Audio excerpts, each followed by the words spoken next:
This is a Korg Electribe SX. First produced in 2003, it sits here on this rack and plays drums whenever you tell it to. And my name is Logan Barney. I'm a human drummer, and I sit here behind this drum kit and play drums whenever you tell me to. But when did that other guy get here, the little box? What's the difference between us, really? And is he coming for my job?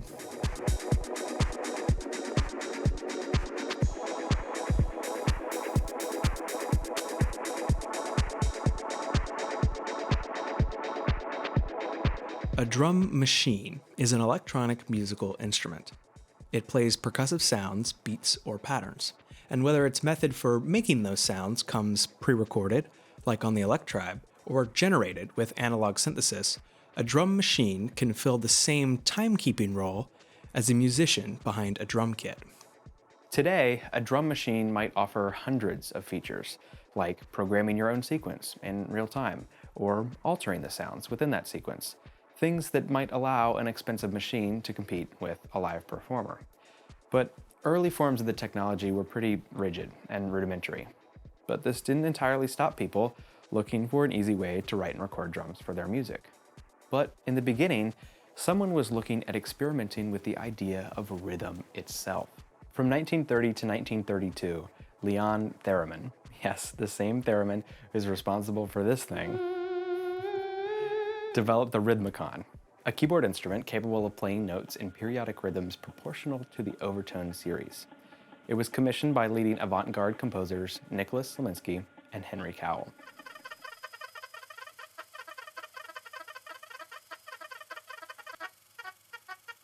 Separating out these overtones in the way that the Rhythmicon could was impossible using existing instruments. It was an engineering marvel of its time and allowed Cowell and other interested composers to explore a portion of music previously unattainable. But it didn't sound very good.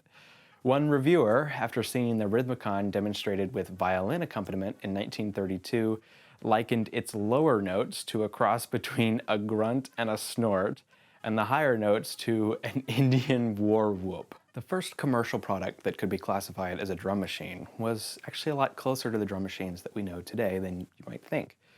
In 1959, Wurlitzer released the Side Man, which operated on a very similar mechanical principle to the Rhythmicon. The rotating disc inside helped generate sounds mechanically and allowed the user to set the tempo with a slider. Different from the Rhythmicon was its ability to perform actual common pattern drum beats, and even trigger sounds with buttons on a control panel, both features that we know in drum machines today.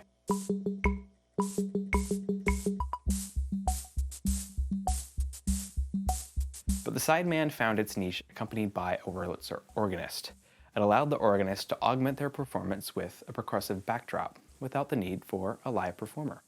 With its commercial success, however, came early concerns that the Sideman might displace live performers.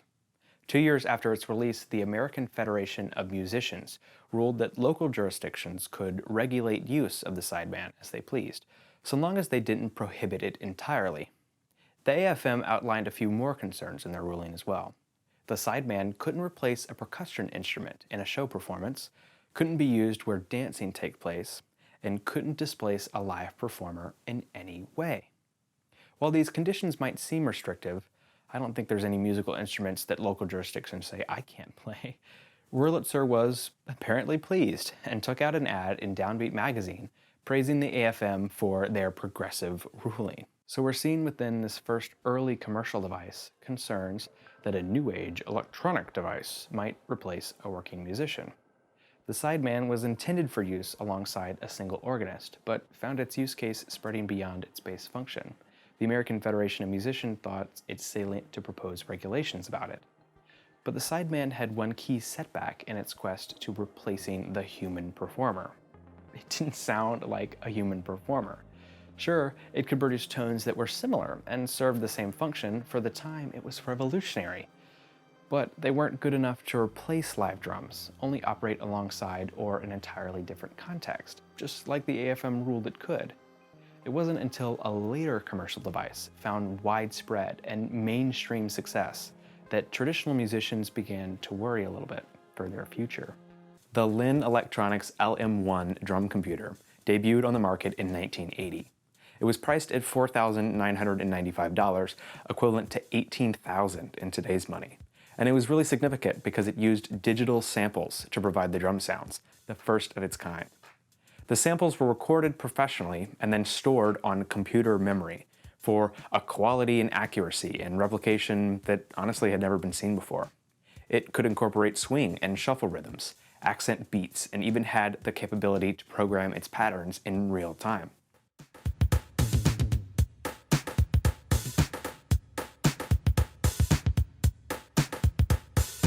It made a splash on the pop music industry.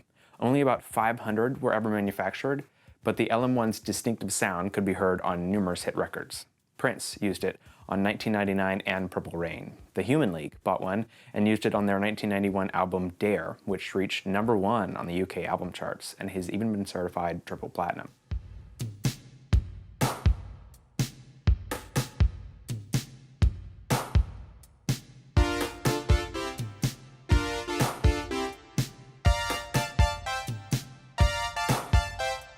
The LM1 and its future successor, the Lynge drum, also made waves within studio musicians of the time. Digital drum machines were quickly becoming an alternative to live drums, an option that had the potential to take the place of a drummer on a track. Suddenly, pop artists and their producers felt like they could get a studio-ready sound with just the push of a button. The idea blossomed into full-fledged practices and entire genres, with the underground success of the future Roland TR-808 influencing EDM, hip-hop, and dance music, and inspiring a greater turn towards sampling, the practice of taking reused portions of sound recordings into new recordings, and a future turn towards digitized instruments and vocals, and even effects. The evolution of the hip-hop scene had a similar but arguably more influential effect on how today's music is created. Sure, pop music utilized these newfangled technologies, but the widespread adoption of drum machines and sampling came about because early hip-hop artists had to circumvent some previously established systems. You see, to be an entertainer meant that you had to make music in a live venue. So artists embraced low-cost and easy-to-use equipment like the Roland TR-808, which, when it released in the 80s, was a commercial flop because digitized sampling was all the rage, and the 808 relied on analog synthesis, which was an outdated sound. But it meant that secondhand units were easily available on the used market, perfect for our new and up-and-coming artists. And new artists relied on disc jockey equipment, readily available in clubs and parties, which was the scenes they already worked. So for an MC or a DJ to use a live band was quickly becoming impractical and even laughable. And so consumers began to have access to previously very expensive tools that needed a lot of technological know-how. The ease of use and attainability of these new devices, like the LM1 instead of a studio drummer and their instrument, had an extensive and radical influence on the music industry. So today, an independent musician is encouraged to perform almost every step in the music-making process just as an individual. A bedroom producer might oversee songwriting, performance, recording, beat-making, mixing, and even mastering all by themselves. And these tasks that once included a single professional with their niche expertise, including our studio drummer, began to see as drop in demand. It's not something incredibly new. This change has been happening since before even the drum machine is an idea, before Theremin built his electronic tone generator. New technologies once allowed the invention of the drum set. Suddenly, a New Orleans band didn't need multiple people to play a second-line groove. One person could divide out the parts on one drum kit. And it very quickly even caught on. Drummers were happy to take on the percussion by themselves. They could work the same set and get paid, which was previously split between 3 or 4 people. And so, while not as radical as the shift between live drums and a drum machine, the shift is fundamentally the same, right? If drummers dealt with the transition from a multi-piece percussion setup to just a single musician, certainly they can adjust to a digital, computer-based workflow, right? Well, yes, a drummer could very easily program drums, but the thing is that they won't get hired to. And here's our kicker that makes our modern day adjustment a little different from the advent of the drum set. There's a shift in labor from a skilled high-wage specialist like our drummer to a similarly waged but much broader specialist. The music producer has collected the tasks of the many into the tasks of the one. And so alongside the development of our more capable drum machines came the development of a more capable tool to change how music is recorded as a whole, the Digital Audio Workstation, the DAW. The DAW is a piece of software designed to lay out your music tracks in a GUI for mixing, but it also allows the producer a slew of corrective after-the-fact options for fixing a performance. Pro Tools, the industry standard, has functions to shift time and chop portions of recordings into beats that can be nudged back into place. And Ableton Live has an entire feature to warp the recording in any way you'd like. These are very powerful tools, something tape or even early digital-based recording artists didn't have access to. Their power extends to affect the studio musician. Now, not only is the drummer competing with not live drums, but the drummer is also competing with themselves. If a cheaper, less skilled drummer can get a take that's good enough and then be corrected later by the music producer with our new powerful tools, then the market for an excellent and expensive drummer that can nail it first try shrinks even further still. More work for the producer means less opportunity and less work for our musicians. So, is there a place in the music industry for a drummer? Yes, absolutely. It's just that the skill set for a drummer has widened beyond just play a drum kit really well. A modern musician might extend their skill set into tasks similar to playing their instrument, like how a producer has had to extend their skill set beyond get a good take.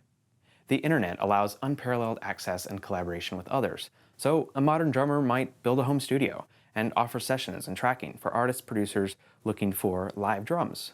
They might also teach others how to get the best sound out of their instruments. They could embrace drum machines and learn in-depth techniques on how to get good beats out of one. And a music producer isn't a drummer's enemy. It's just a byproduct of our modern way of making music that more and more tasks are put onto the producer's shoulders. Because we have tools to make more perfect music, the person in charge of using those tools to make the music more perfect is going to diminish the skill required for the musicians that come earlier in the pipeline. And is the modern music producer getting paid equally, getting paid fairly for the increase in time and effort and work done to make the music more modern? I don't know, and that's a topic maybe for another time. And so, while a modern drum machine displaces a drummer, it falls under the same umbrella as synthesizers being played by MIDI, bypassing the need for a skilled pianist, or virtual instruments that emulate orchestras, bypassing the need for skilled violinists. There are tons of examples of skilled musicians getting displaced in the more modern music-making process. So, like it or not, for modern music, drum machines are here to stay. Bleeps, bloops, ba-dum, tis, and all. I appreciate you for taking the time to watch, and to everyone who helped me on this project, thank you. All the sources I used will be attached to this video one way or another. Thank you again, and keep making music.